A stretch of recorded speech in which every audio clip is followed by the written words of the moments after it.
Yes mga kababayan, nasa Barangay 53 Zone 4 po tayo. Parte po ito ng Tondo, Manila na kung saan ay naka-live na napanood natin ito sa DCRH Reporter. Ito po mga kababayan yung gusto kong ipakita. Itong gusali ito na napakahaba na ipinatayo mismo sa bangketa.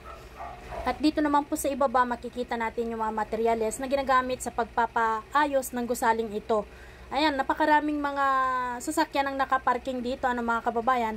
At napansin din po natin na mismong sa bangketa ay may nakatayong container van na barangay hall. Matagal na itong napansin ng mga tao at ilang opisyales ng Manila City Hall. At yun po yung hinihintay natin mga kababayan kung ano po ang action ni Yorme na gagawin niya dito.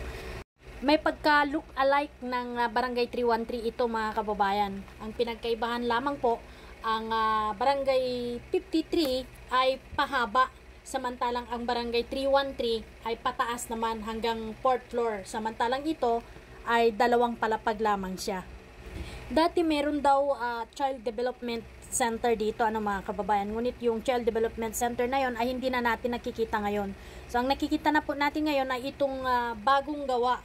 Hindi pa tapos mga kababayan at maaaring ito ipapagiba dahil alam naman natin na ayaw ni Yorme na nagpapatayo ng anumang gusali, anumang proyekto sa mga bangketa. Noong mayor si Isko Moreno Dumagaw sa mga kababayan na 3 taon ang nakakalipas ay tinigilan niya ang pagpapatayo ng mga bahay sa mga bangketa kahit anong gusali at yung paglilinis sa mga bangketa, yung mga vendors, ang lahat ng mga ito ay naging pang-araw-araw ng ginagawa yung clearing obstruction ni Yorme noon pa. Ngunit noong wala na siya sa pwesto mga kababayan, kabilaan na nagsibalikan yung mga obstruction na to. Yung mga vendors, gusali, barangay hall at iba pa. So ang tanong ng ilan, naging pabaya ba ang nakaraang mayor?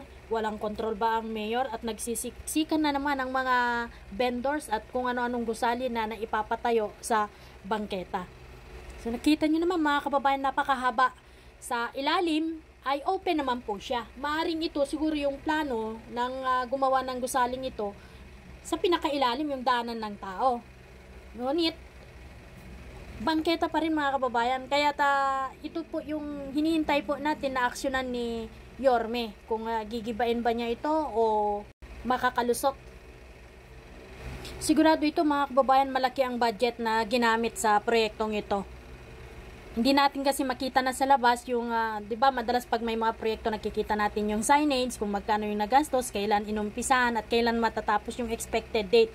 Sa ngayon, hindi po natin kasi makita yung signage na yon.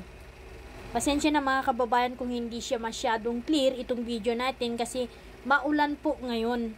Ayan, nasa mismong Barangay 53 Zone 4 ng District 1 po tayo, Dagupan Street. Naniniwala ako na hindi biro yung budget po dito, mga kababayan. Maaring milyon ang nagastos dito. Kasi nga sa Barangay 313, 19 milyon. Expect natin na milyon din ang nagastos sa proyektong ito. At nakikiusap tayo sa mga susunod na mga local government officials po natin.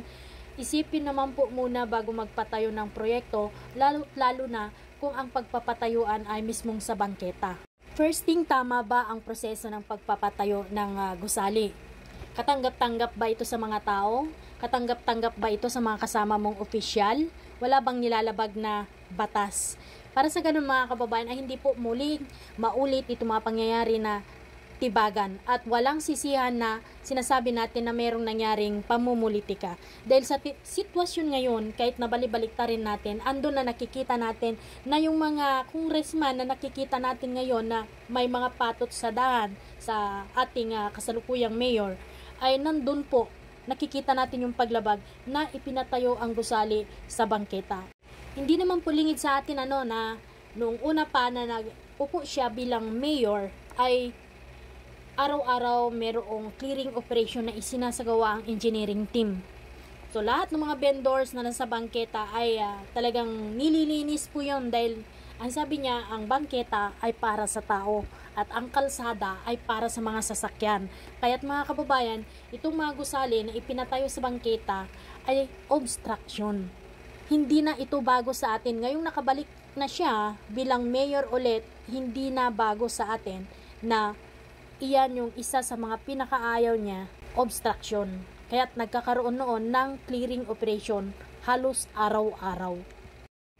Katulad nito mga kababayan, nagpagawa sila ng gusali, 4 lanes dapat yung kalsada. Ang nakikita na lang natin na kalsada dito ay 3 lanes. Kaso lang mga kababayan, yung sa gilid ay talagang nasasakupan na ng dito yung mga materyales ng ipinapagawang gusali. So pag dumaan ang kotse, so hirap ngayon yung mga dumadaan tulad ng mga nakabisikleta. Kailangan maghinay-hinay sila sa pagdaan, baka sila'y masagi. Kasi both sides mga kababayan, both sides nakikita natin may mga parking na occupied po. Yung mga supposed to be ay daanan ng mga tao ay wala. So yung tao ay sa pilitan dito na sa kalsada dumadaan. So balik tayo dito sa building na ginagawa nila mga kababayan. So, nakikita po natin yung mga bintana niya ay wala pang frame. At nakikita natin dito yung scaffolding. Ewan natin kung hanggang second floor lang ba siya talaga o may idadagdag pa na kasunod na floor niya. So dito sa baba mga kababayan, mga poste na ang nakikita natin, open, wala siyang pader. Mga poste lang ang nakikita natin. So maaring dito yung inilaan na para daanan ng mga tao or maaring may ibang